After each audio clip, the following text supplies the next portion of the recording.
Use பண்ணணும், ஹார்மோன்ஸை balance பண்ணணும், நம்மளுடைய சிறுநீரகம் அந்த கழிவுகளை பிரிச்செடுத்து யூரின் வழியாக எடுத்துகிட்டு போகணும், நம்முடைய ஸ்ப்ளீன் அந்த டாக்ஸிக் சப்ஸ்டன்ஸை கம்ப்ளீட்டாக நியூட்ரலைஸ் பண்ணி ஆகணும், லங்ஸு போதுமான அளவு ஆக்சிஜனேட்டட் பிளட்டை சப்ளை பண்ணி ஆகணும்.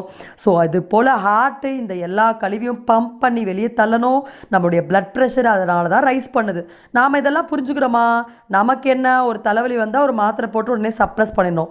பிபி ரைஸ் ஆகுதா உடனே ஒரு மாத்திரை போட்டு அதை அப்பயே நிறுத்திடுறோம். நம்ம நிறுத்தும் போது அந்த பர்டிகுலர் கழிவுகள் நம்ம உடம்புல தேக்கம் அடையுது.